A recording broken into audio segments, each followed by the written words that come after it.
人过60有5个地方，你再清闲也千万不能去了福报会被吸光，晚年必定凄凉。这话不是吓唬你，这是我看了太多真实案例，用血和泪换来的教训。我认识一位老张，退休前他做过厅级干部，他身体健康，儿女孝顺，存款丰厚，可以说是人人羡慕的对象。60岁退休那年，他精神抖擞，逢人就说要好好享受人生。结果呢，他经常去一些不该去的地方。3年后，我再见到他，整个人都变了样，积蓄散尽，儿女反目，疾病缠身。70岁不到人就走了。临终前，他握着我的手，眼泪直流。他说了一句话，让我至今难忘。他说，早知道就不去那些地方了，可惜啊，这世上没有后悔药。你说这是偶然吗？不是的，我见过太多这样的例子。这不是迷信，这是易经里讲的磁场相吸相斥的道理，这是老祖宗几千年验证下来的生存智慧。60岁在古人看来是一个特殊的年纪。为什么叫60甲子？因为天干地支循环一遍，正好是60年，这是一个完整的轮回。从60岁开始，你的一举一动，接触的每一个人，去过的每一个地方，都在决定你晚年是享福还是受罪，到底是哪5个地方？为什么去了这些地方会如此严重？今天我就把这个道理讲透，希望你能听进去，能避免晚景凄凉。第一个不能去的地方就是怨气聚集之地。什么叫怨气聚集之地？就是那些整天充满抱怨、充满负能量的地方。那些人聚在一起，不是骂这个就是怨那个，说政府不好，说社会不公，说儿女不孝，说老伴不体贴，反正就是怨天怨地怨命运。你可能会说，我去那里只是听听，又不是我在抱怨，有什么关系呢？关系大了。易经里有句话叫做同声相应，同气相求。什么意思？就是相同频率的东西会互相吸引。你长期待在负能量的环境里，你自己的磁场就会被改变。人的身体是有气场的，中医讲究气血，气顺了，血就通，血通了，百病不生。但是如果你整天接触那些怨气冲天的人，听那些负面的话，你的气就乱了，气一乱，身体就出问题。你看那些长寿的老人，哪个是整天抱怨的？都是心态平和、知足常乐的人。我给你讲一个真实的故事。有一位退休教师姓王，我们叫他老王。这个人原本开朗乐观，退休前他在学校里深受学生喜爱，同事关系也处得很好。退休后的头1年，日子过得挺舒心，每天散散步，看看书，偶尔跟老同事聚聚。但是后来他认识了几个老太太，这几个老太太有个习惯，每天下午他们都在小区的凉亭里聚会。聚会干什么呢？就是互相诉苦。你说你家儿媳妇不好，我说我家女婿不孝，他说他老伴不体贴，反正就是一肚子怨气。老王刚开始去，只是觉得热闹，听听别人的故事。后来慢慢的，他也开始加入抱怨的行列。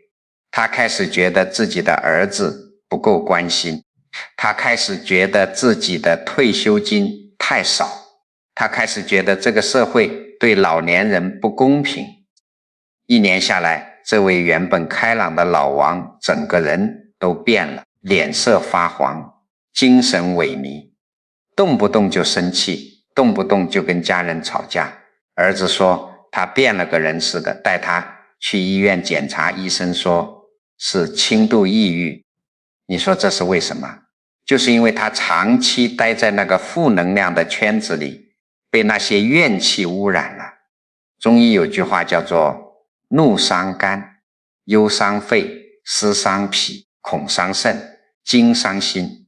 这就是七情六欲对身体的伤害。你60岁以后，身体的各项机能都在走下坡路，本来就需要好好保养，你还要去那些充满怨气的地方，这不是自己找罪受吗？老祖宗讲，养生首先要养的就是这个气，气养好了，精神就好，精神好了，身体自然就健康。所以我常说，60岁以后要学会养气，不能泄气。什么叫养气？就是要接触正能量的人，去正能量的地方，听正能量的话，做正能量的事。道德经里有句话说得很好，上善若水，水善利万物而不争。你要像水一样清澈，你要像水一样柔软，不要被那些污浊的东西污染。你可能会问，那我怎么判断哪些地方是怨气聚集之地呢？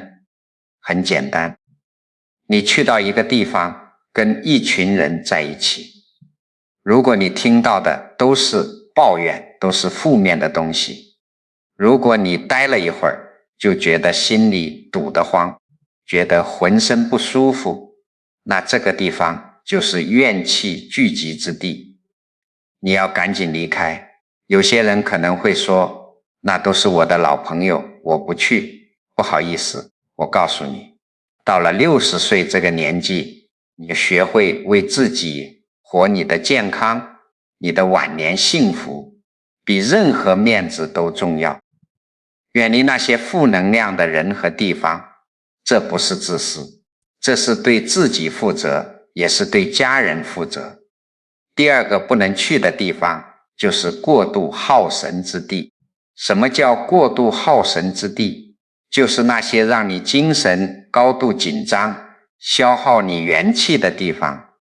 最典型的就是赌场和麻将馆。你可能会说，打麻将不是娱乐吗？没错，适度的娱乐是可以的。但是如果你沉迷其中，每天都要打上10几个小时，那就不是娱乐了，那是在消耗你的生命。我们中国人讲究精气神，这是三宝。什么是精？精就是你身体里的精华物质。什么是气？气就是你的生命能量。什么是神？神就是你的精神状态。这3样东西是相互关联的。精满则气足，气足则神旺。你60岁以后，身体的精气已经不如年轻时候了。如果你还不懂得珍惜，还要去那些过度消耗精神的地方，那你的身体很快就会垮掉。易经里有一卦叫做损卦，还有一卦叫做益卦。损就是减少，益就是增加。你要明白什么东西在损耗你，什么东西在增益你。你赌博，长时间打麻将，这些都是在损耗你的精气神。你看那些赌徒，哪个有好下场？都是面容憔悴，神情恍惚，身体一天不如一天。我跟你讲另一个故事，有个老李，退休前是银行的副行长，退休的时候身体很好，每年体检都说他比实际年龄年轻10岁。退休后的头几个月，他也是规规矩矩过日子，每天散步练练太极。但是后来他的几个老同学把他拉到了一个麻将馆，说大家一起玩玩，打发时间。刚开始老李也是抱着娱乐的心态过去打打，但是麻将这个东西有个特点，就是容易上瘾。慢慢的，老李去麻将馆的次数越来越多，从1周1、2次变成了每天都去，从打2、3个小时变成了打10几个小时。他的家人劝他，他还不高兴，说这是他的自由，他退休了，想干什么就干什么。结果2年下来，老李的身体出了大问题，先是血压升高，接着是糖尿病，最后有一天他在麻将桌上突然中风，半边身子瘫痪了，送到医院抢救回来，命保住了，但是下半辈子只能坐轮椅了。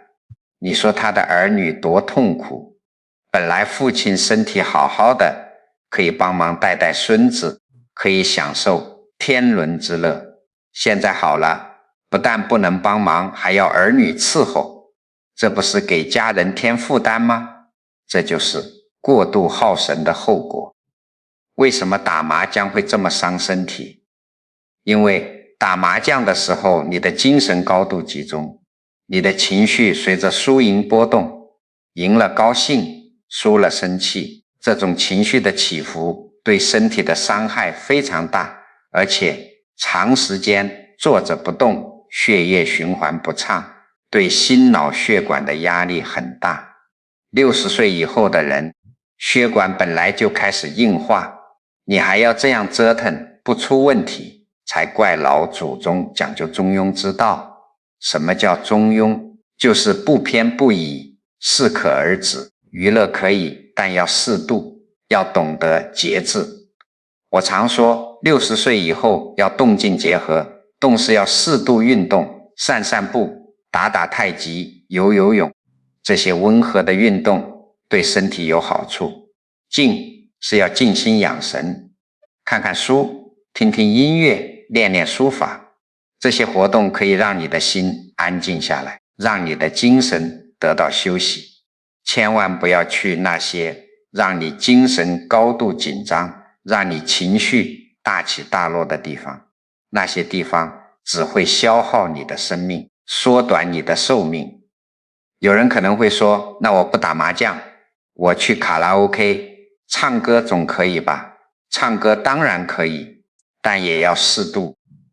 如果你在一个特别嘈杂的环境里，音响开得震天响，烟雾缭绕，你待上几个小时，你觉得你的身体受得了吗？60岁以后，你的听力、你的呼吸系统都不如年轻时候了。过度嘈杂的环境对你的身体都是一种伤害，所以要记住，凡是让你感到过度疲劳的地方不要去，凡是让你精神高度紧张的地方不要去，凡是让你情绪大起大落的地方不要去。你的精气神就那么多，要省着用，要用在刀刃上，用在对的地方。第3个不能去的地方就是是非纷争之地。什么叫是非纷争之地？就是那些充满矛盾、充满争执、充满口舌是非的地方。人到了60岁，最需要的是什么？是清静，是安宁，是内心的平和。如果你还整天卷入各种是非当中，你的晚年不可能幸福。周易里有句话说得很好，吉人之辞寡，躁人之辞多。什么意思？就是有福气的人话少，心浮气躁的人话多，话多必失，言多必败，这是千古不变的道理。你看那些喜欢搬弄是非的人，哪个有好下场？他们今天说这个人的坏话，明天说那个人的坏话，最后所有人都讨厌他，都离他远远的。是非就像一个漩涡，你一旦卷进去就很难出来，而且最可怕的是，是非会消耗你的福报。什么是福报？福报就是你这一生积累的福气。你做了好事，积了德，你就有福报。但是如果你整天搬弄是非，说人闲话，挑拨离间，你的福报就会慢慢减少。佛家讲因果报应，你种什么因就得什么果。你今天说别人的是非，明天别人就会说你的是非。你今天挑拨别人的关系，明天你自己的关系就会出问题。这不是迷信，这是规律。我给你讲一个真实的例子。有个老刘，这个人心地不坏，就是特别热心肠，看到别人有矛盾就想去调解。退休后，他更是把这个当成了自己的事业。邻里之间有纠纷，他去调解；亲戚之间有矛盾，他去调解；甚至陌生人之间有争执，他也要去劝架。刚开始大家还觉得他是个热心人，但是时间长了，问题就出来了。因为很多矛盾不是一两句话就能说清楚的，往往是公说公有理，婆说婆有理。老刘帮了这边，那边就不高兴，帮了那边，这边就有意见。结果呢，他本来是去调解矛盾的，最后反而自己成了矛盾的中心。有人说他偏心，有人说他多管闲事，甚至有人因为他的调解不满意，直接把他告到了居委会。更严重的是，他的儿子因为一件事跟邻居发生了纠纷，老刘本来想去调解，结果他的儿子不但不领情，反而埋怨他说，他总是帮外人说话，不帮自己家人。就这样，老刘的晚年过得一点都不安宁，到处是是非，到处是矛盾，到处是口舌。70多岁的时候，他得了一场大病，躺在病床上的时候，他跟我说了一句话，他说，早知道就不管那些闲事了。现在想想，真是何苦呢？这个故事给我们什么启示？就是60岁以后要学会守住自己的界限，不要随便介入别人的是非。每个家庭都有每个家庭的问题，每对夫妻都有每对夫妻的矛盾，这些都是他们自己的事情。你管得了一时，管不了一世，而且很多时候你的好心反而会办坏事。儒家讲究慎独。什么叫慎独？就是在一个人的事也要谨慎，要管好自己的心，守住自己的行为。到了我们这个年纪，更要懂得慎独，管好自己的嘴，守住自己的心。论语里说，非礼勿视，非礼勿听，非礼勿言，非礼勿动。不该看的不要看，不该听的不要听，不该说的不要说，不该做的不要做。这4句话看起来简单，做起来很难，但是如果你能做到，你的晚年一定会很安宁。特别是那些爱搬弄是非的亲戚圈子，你更要远离有些亲戚表面上对你很热情，实际上满肚子坏水。今天跟你说这个人的坏话，明天跟那个人说你的坏话，这种人就是典型的是非之人。你如果跟他们走得太近，迟早要出问题。还有一种情况，就是儿女之间的矛盾。有些老人特别喜欢介入儿女的家庭矛盾，今天帮这个儿子说话，明天帮那个女儿说话，结果呢，不但没有解决矛盾，反而让矛盾更加激化，最后儿女都埋怨你，说你偏心。我告诉你，儿女长大了，他们有他们自己的生活，他们的事情让他们自己去处理。你只要做好你自己该做的事情，不偏不倚，一碗水端平就够了。千万不要去充当判官，去评判谁对谁错，因为很多事情根本就没有对错，只是立场不同而已。记住，是非之地不要去，是非之人不要教是非之话，不要说守住清净，守住本心，你的晚年才能安宁。第4个不能去的地方就是不义之财聚集地，这个可能是最危险的一个地方，因为它往往打着各种诱人的旗号，让你防不胜防。什么叫不义之财聚集地？就是那些通过非法手段或者灰色手段来获取钱财的地方，最常见的就是各种非法集资、各种投资骗局，还有一些打着理财旗号的传销组织。为什么老年人特别容易被这些骗局盯上？因为退休后很多人手里有点积蓄，又想让钱生钱，再加上有些人觉得退休金不够花，想多赚点钱，就很容易被那些高额回报的承诺吸引。我告诉你，天下没有免费的午餐，那些承诺给你高额回报的99%都是骗子。易经里有句话说得很好，积善之家必有余庆，积不善之家必有余殃。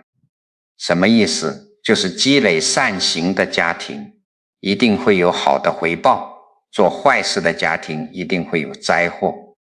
你贪图不义之财，最后受伤的一定是你自己。很多人可能不理解，觉得这是迷信。我告诉你，这不是迷信，这是因果。你想想看，那些非法集资的钱从哪里来？都是从其他受骗者那里来的。你今天拿了这个钱，你觉得你赚了，实际上你是在拿别人的血汗钱。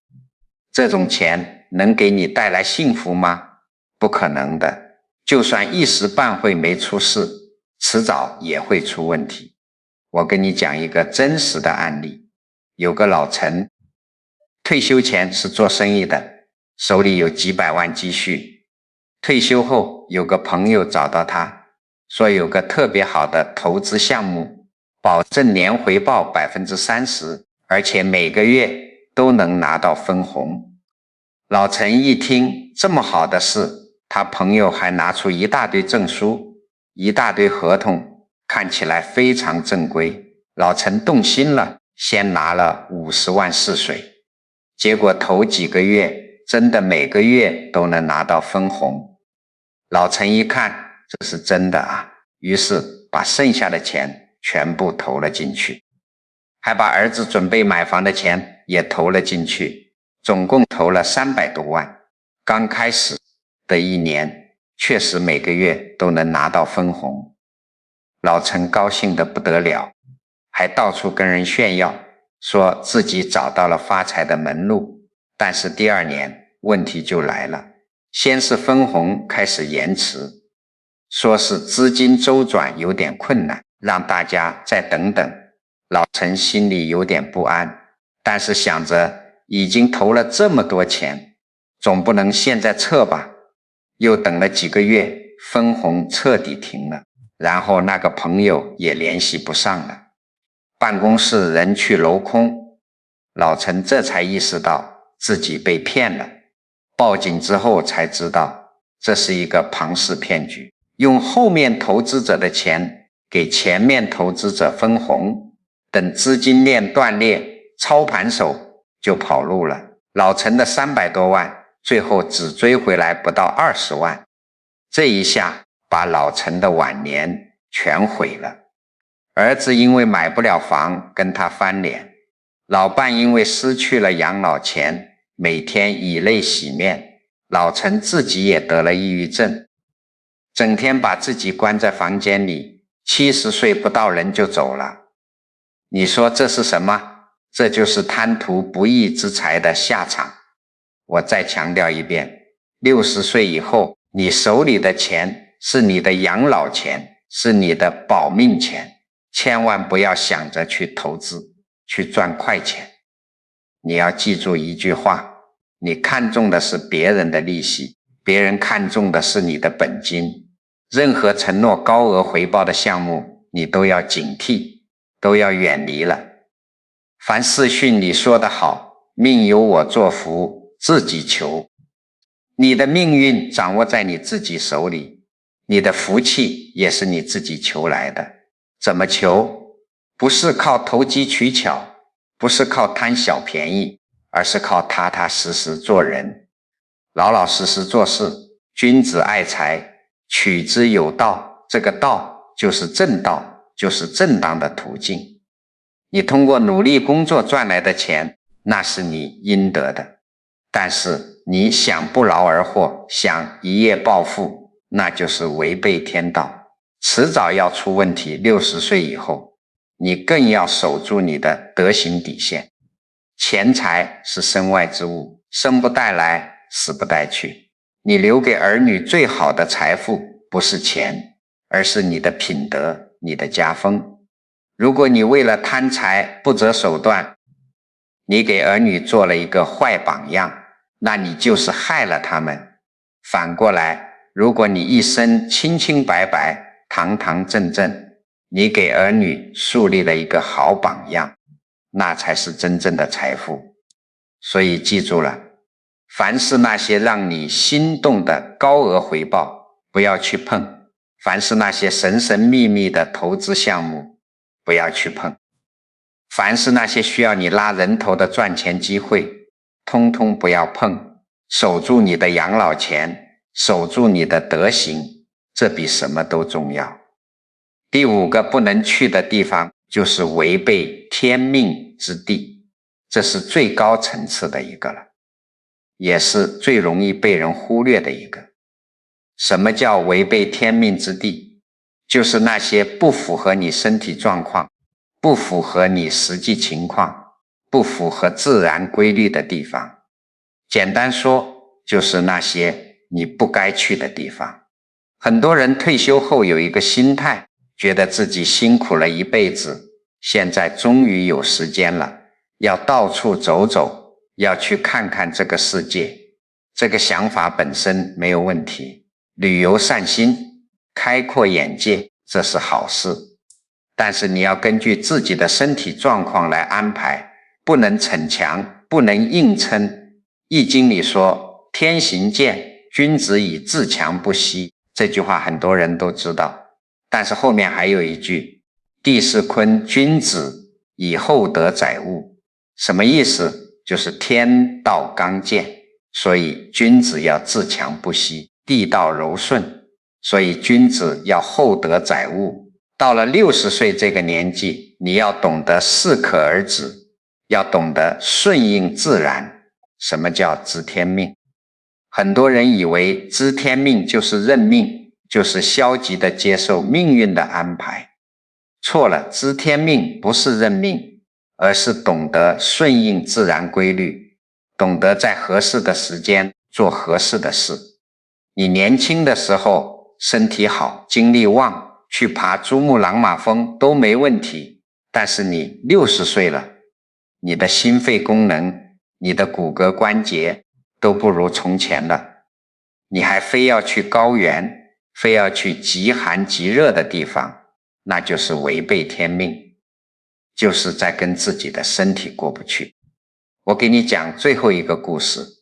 有个老赵退休前是个处级干部，身体一直不太好，有高血压，有心脏病。医生多次告诫他要注意休息，不要去高海拔地区。但是老赵有个心愿，就是想去西藏看看。他觉得西藏是圣地，是洗涤心灵的地方，一生一定要去一次。退休后，他的子女都劝他不要去说他身体不适合，但是老赵不听，他说这是他的梦想，一定要实现结果。去了西藏，第2天就出现了严重的高原反应，呼吸困难，心跳加速，被紧急送到医院，在医院抢救了3天3夜。虽然命保住了，但是心脏受损，从此以后只能长期吃药，生活质量大大下降。他的老伴埋怨他说，你这是何苦呢？好好的日子，不过非要去冒险。老赵自己也后悔了，但是已经晚了。这就是违背天命的后果。你的身体给你发出了信号，医生给你提出了警告，但是你不听，非要一意孤行，那最后受伤的只能是你自己。什么叫天命？天命就是自然规律，就是你身体的真实状况。你60岁了，你的身体机能在下降，这是自然规律。你不能违背，你身体不适合去的地方，你就不要去；你身体不适合做的事情，你就不要做。这不是认输，这是智慧。老子说，知人者智，智之者明。能够了解别人的人是有智慧的，能够了解自己的人是高明的。你要了解自己的身体，要听从身体的信号，你的身体会告诉你什么能做，什么不能做。你累了就要休息，你困了就要睡觉，你不舒服就要看医生，不要逞强，不要硬撑。中庸里说，至中和天，地未焉，万物欲焉。什么意思？就是达到中正平和的状态，天地就能各居其位，万物就能生长发育。人也是一样，你保持一个平和的状态，你的身体就能健康，你的生活就能顺遂。什么叫中和？就是不偏不倚，恰到好处。你不能太激进，也不能太消极，你不能什么都不做，也不能什么都想做。要找到一个平衡点，找到一个适合你的状态。除了身体上的限制，还有一个就是你的责任。60岁以后，你还有家庭责任，你还有社会责任。如果你的老伴需要照顾你的孙子，需要人看，你就不能任性的到处跑。有些人觉得我辛苦了一辈子，现在该享受了，家里的事情不管了。这种想法是错误的。你是家庭的一份子，你有你的责任，而且照顾家人，享受天伦之乐，这本身就是一种福报。你为什么要放弃呢？我见过很多老人退休后到处旅游，一年有大半年不在家，结果呢，跟老伴的感情淡了，跟儿女的关系也疏远了，跟孙子更是不亲近。等到老了，真正需要人照顾的时候，才发现身边没有人，这是多么可悲的事情。所以违背天命之地，不仅仅是指那些对身体有害的地方，还包括那些违背你责任、违背你本分的地方。你要明白，你这个年纪最重要的是什么？是陪伴，是守护，是把你的经验和智慧传给下一代。你整天往外跑，这些都做不到。人生有不同的阶段，每个阶段有每个阶段的任务。年轻的时候，你的任务是奋斗，是打拼，是为家庭积累财富。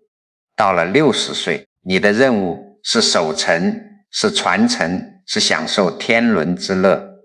你要懂得顺应这个规律，不要本末倒置。所以记住了，凡是你身体不适合去的地方，不要去；凡是违背你责任的地方，不要去；凡是不符合你这个年纪该做的事情的地方，不要去。顺应天命，才能得享天年。讲到这里，我已经把5个不能去的地方都给你讲清楚了。你可能会问，这5个地方有什么共同点吗？为什么去了这些地方会损害福报，会导致晚景凄凉？我告诉你，这5个地方的共同点就是他们都在违背天道，都在消耗你的福报。什么是天道？天道就是自然规律，就是宇宙的法则。易经的核心思想就是教我们如何顺应天道，如何趋吉避凶，怨气聚集之地违背了和谐之道。你看大自然阴阳平衡，万物和谐，这就是天道。你去那些充满怨气的地方，就是在破坏这种和谐，你的磁场就会失衡，你的运势就会下降。过度耗神之地违背了中庸之道。天道讲究平衡，过犹不及。你过度消耗精神，就是在透支生命，这怎么可能不出问题？是非纷争之地违背了清净之道，水静则清，心静则明。你整天卷入是非，你的心就不可能清净，你的智慧就不可能开启。不义之财聚集地，违背了因果之道，种瓜得瓜，种豆得豆，这是因果规律。你贪图不义之财，就是在种恶因，迟早会得恶果，违背天命之地，违背了顺应之道。天道运行有其规律，你顺应它就顺风顺水，你违背它就处处碰壁。所以你看这5个地方本质上都是一样的，都是在让你偏离正道，都是在消耗你的福报。那么福报是什么？福报不是凭空而来的，是你一生积累的善行，是你做人做事的结果。你做了好事，积了德，你就有福报。但是福报不是无限的，它会随着你的行为而增加或减少。你去了不该去的地方，做了不该做的事情，你的福报就会减少。等你的福报消耗完了，你的晚年就会凄凉。有人可能会说，我不信这一套，我觉得这是迷信。那我问你，你见过几个整天抱怨的人晚年幸福的？你见过几个沉迷赌博的人家庭和睦的？你见过几个喜欢搬弄是非的人朋友众多的？你见过几个贪图不义之财的人善终的？你见过几个不顾身体逞强的人健康长寿的？你如果见过，那你来告诉我。但是我可以告诉你，我这么多年见过太多太多的例子。所有晚年凄凉的人都是因为在这5个方面犯了错，所有晚年幸福的人都是因为守住了这5个原则。这不是迷信，这是规律，这是用无数人的血泪换来的教训。60岁是人生的一个重要关口。古人说30而立，40不惑，50知天命，60耳顺。什么叫耳顺？就是听到什么话都能够平心静气地接受，不会轻易被外界的东西影响。这是一种境界，是一种修养。但是要达到这种境界，你就必须远离那些不好的影响，远离那些不该去的地方。你想想看，你辛苦了一辈子，好不容易熬到退休，本来应该是享福的时候，如果因为去了不该去的地方，做了不该做的事情，导致晚年凄凉，那是多么可悲的事情。你对得起自己吗？你对得起家人吗？所以我今天把这些话讲给你听，就是希望你能够警醒，能够避免这些错误。我认识一位老周，今年已经75岁了，但是身体健康，精神矍铄，每天都笑呵呵的。他的儿女孝顺，孙子孙女都很亲近他，邻居们都羡慕他。我问他，你是怎么做到的？老周跟我说了一番话，让我印象深刻。他说，我60岁退休以后，就给自己定了几条规矩。第一，不去抱怨的地方。我有几个老同事，退休后整天聚在一起骂政府、骂社会、骂单位，我去了2次，就再也不去了。我觉得那种氛围让我不舒服，影响我的心情。我宁愿自己在家看看书，听听戏，心情舒畅。第二，不沉迷娱乐，我偶尔也打打牌，但是从来不超过2个小时，而且只是娱乐，不赌钱。我觉得适度的娱乐可以放松身心，但是过度的就是在折磨自己。第三，不管闲事，邻居之间有矛盾，我装作不知道；亲戚之间有纠纷，我保持中立。我只管好我自己的家，只照顾好我自己的人，这样我省了很多心，也避免了很多麻烦。第四，不贪便宜。有人跟我说投资项目，我一律不听，我手里的钱就老老实实存在银行，够花就行，我不求发财，只求平安。第五，不逞强。我的身体我自己最清楚，能做的我就做，不能做的我绝不勉强。有人约我去爬山，我说我不去，在小区里散散步就够了。有人约我去远方旅游，我说我不去，在周边转转就行了。我觉得这样挺好的，活得轻松，活得自在。老周说的这番话，其实就是我今天讲的这5个原则。你看，他守住了这5个原则，所以他的晚年过得幸福美满。这不是偶然，这是必然。你只要按照这个原则去做，你的晚年也一定会幸福。最后我想说，福报不是求来的，是守出来的。你守住了你的心，守住了你的身，守住了你的德，守住了你的财，守住了你的分，你的福报自然就在晚年的幸福。不在于你有多少钱，不在于你住多大的房子，不在于你去过多少地方，而在于你内心的安宁，在于你家庭的和睦，在于你身体的健康，在于你子孙的孝顺。这些才是真正的福报，这些才是晚年幸福的根本，你知道吗？易经里面有64卦，每一卦都在告诉我们一个道理，就是要懂得变通，懂得应对。但是变通的前提是什么？是你要守住根本，守住原则。就像一棵大树，它的枝叶可以随风摆动，但是它的根必须深深地扎在土里。你60岁以后，你的根是什么？就是我刚才说的这5个守住。你只要根扎稳了，不管外面的风多大，雨多大，你都不会倒。反过来，如果你的根松动了，你去了不该去的地方，做了不该做的事情，那你这棵大树很快就会倒掉。我们中国人讲究修身养性。什么叫修身？就是修正自己的行为，约束自己的欲望。什么叫养性？就是涵养自己的性情，提升自己的境界。60岁以后，你最重要的功课就是修身养性。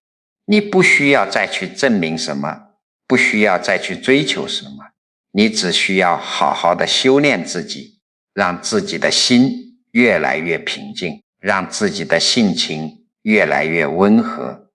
你看那些活到90岁、100岁的老人，哪个是脾气暴躁的？哪个是整天计较的？都是心态平和、与世无争的人。为什么？因为他们懂得修身养性的重要性，他们把有限的精力用在了对的地方。大学里说，修身齐家治国平天下。修身是第一位的，你连自己都管不好，你怎么管家？你家都管不好，你还谈什么治国平天下？对我们60岁以后的人来说，治国平天下已经不是我们的责任了，但是修身齐家还是我们的责任。你要修好自己的身，管好自己的家，这就是你这个年纪最重要的事情。而要做到这一点，你就必须远离那些不好的影响，远离那些不该去的地方。你想想看，一个老人如果整天泡在麻将馆里，他怎么修身？一个老人如果整天卷入是非当中，他怎么养心？一个老人如果整天想着发财，他怎么平静？一个老人如果整天违背自己的身体，他怎么健康？所以这5个地方真的是不能去了。你的修身养性就会受到影响，你的福报就会慢慢流失，你的晚年就会出问题。我还想跟你说说孝道这个问题。很多人觉得孝顺是儿女对父母应该做的事情。没错，儿女确实应该孝顺父母，但是反过来，父母也应该为儿女着想。什么叫为儿女着想？不是给他们留多少钱，而是不给他们添麻烦。你想想看，如果你因为去了不该去的地方，身体出了问题，最后需要儿女照顾，这是不是在给他们添麻烦？如果你因为贪图不义之财，把养老钱都赔光了，最后需要儿女养你，这是不是在给他们添负担？如果你因为介入是非，跟亲戚邻居闹翻了，让儿女在中间为难，这是不是在给他们找麻烦？真正的孝顺是相互的父母爱护儿女，儿女孝顺父母，这才是和谐的家庭。而作为父母，你最大的爱就是把自己照顾好，不给儿女添麻烦，你身体健康，心态平和，生活自理，偶尔还能帮忙带带孙子，做做家务，这就是对儿女最大的支持。反过来，如果你整天出问题，整天需要人照顾，儿女的压力该有多大？他们上有老，下有小，中间还有工作。如果你再出问题，他们真的会崩溃的。所以，为了你自己，也为了你的儿女，你一定要守住这5个原则，一定要远离这5个地方。这不是自私，这是负责任的表现。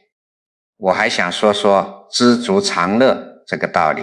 什么叫知足？就是知道满足，不贪心，不过分。人的欲望是无穷的，你今天有了100万，你就想要1000万，你有了1000万，你就想要1个亿。但是你想过，没有你一个60多岁的人，你要那么多钱干什么？你能吃多少？能穿多少？能用多少？古人说，千顷良田，日食3餐，广厦万间，夜眠8尺。你就算有再多的田，一天也只能吃3顿饭。你就算有再大的房子，晚上也只能睡1张床。所以钱财够用就行，不要贪得无厌。老子说，祸莫大于不知足救，莫大于欲得。最大的祸患是不知满足，最大的过错是想要得到太多。你60岁以后更要懂得知足。你有退休金，够吃够穿，儿女孝顺，身体健康，这就是福气，这就应该满足了。不要去羡慕别人，不要去攀比。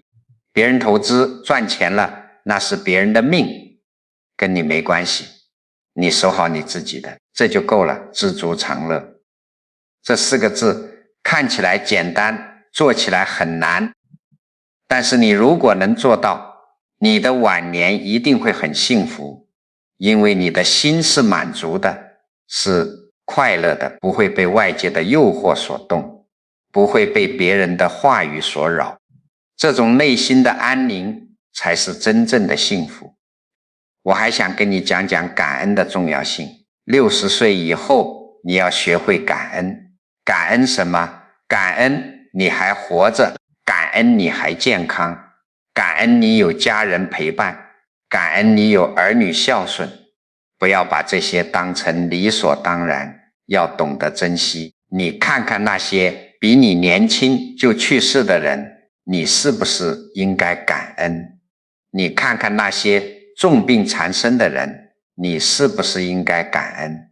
你看看那些儿女不孝的人，你是不是应该感恩？一个懂得感恩的人，他的心是柔软的，是温暖的，他不会整天抱怨，不会整天计较，因为他知道自己已经拥有了很多。而一个不懂得感恩的人，他永远都不会满足，永远都在抱怨，永远都觉得自己亏了。你说这2种人，哪种人的晚年会幸福？答案是显而易见的。所以从现在开始，每天早上醒来的时候，你对自己说一句：感恩我还活着，感恩我还健康。每天晚上睡觉的时候，你对自己说一句：感恩今天平安度过，感恩家人的陪伴。你这样坚持一段时间，你会发现你的心态变了，你的生活也变了。这就是感恩的力量。60岁是一个新的开始，不是结束。你前面60年积累的经验，积累的智慧，现在是收获的时候，是享受的时候。但是你要懂得怎么收获，怎么享受。不是说你可以为所欲为，而是你要更加谨慎，更加小心。因为你现在做的每一件事，去的每一个地方，都在影响你剩下的人生。易经里有句话说得很好，积善之家必有余庆。什么意思？就是积累善行的家庭一定会有好的福报。你现在做的每一件善事，说的每一句好话，都在为你积累福报。反过来，你做的每一件坏事，说的每一句坏话，都在消耗你的福报。福报就像银行里的存款，你年轻的时候努力工作，努力行善，你就在往里面存钱。到了60岁，你开始用这笔钱了。但是如果你不懂得节制，不懂得珍惜，很快就会把这笔钱用光。等钱用光了，你就什么都没有了。所以一定要学会守住你的福报，不要乱花，不要浪费。怎么守？就是守住我刚才说的这5个原则，远离这5个地方。人生短短几十年，能够健康快乐地度过每一天，这就是最大的福气。不要等到躺在病床上的时候才后悔，不要等到子女不孝的时候才伤心，不要等到晚景凄凉的时候才醒悟，那个时候一切都晚了。现在你还有机会，你还可以改变。从今天开始，记住我说的这5个地方，不要去。第一，怨气聚集之地不要去，要保持正能量。第二，过度耗神之地不要去，要保护好你的精气神。第三，是非纷争之地不要去，要守住内心的清净。第四，不义之财聚集地不要去，要守住你的德行和养老钱。第五，违背天命之地不要去，要顺应自然，量力而行。你守住了这5个原则，你的晚年就有保障。再说一遍，福报是守出来的，不是求来的。你守住了你的心，守住了你的身，守住了你的德，守住了你的财，守住了你的分，你的福报自然就在，你的晚年就会幸福美满，你的人生就会圆圆满满。儿女看到你这样，他们也会学习你的榜样。孙子孙女看到你这样，他们也会尊敬你。你给家庭树立了一个好的榜样，传承了好的家风，这才是你留给后代最宝贵的财富。不要小看这些道理，这都是老祖宗用几千年的智慧总结出来的。易经传承了几千年，道德经传承了几千年，为什么能够传承这么久？就是因为这些道理是经得起时间检验的，是真正有用的。我们现代人总觉得老祖宗的东西过时了，总想着去追求新的东西，但是你要明白，有些道理是永恒的，是不会过时的。做人的道理，处事的原则，养生的方法，这些几千年前是这样，现在还是这样，以后也还会是这样。所以不要轻视这些传统智慧，要好好学习，好好运用。你学会了这些，你就掌握了人生的智慧，你就能够趋吉避凶，就能够享受晚年的幸福。守住你的福报，珍惜你的晚年，好好爱你的家人，好好享受你的生活，这样你的晚年一定会幸福美满，你的人生一定会圆圆满满。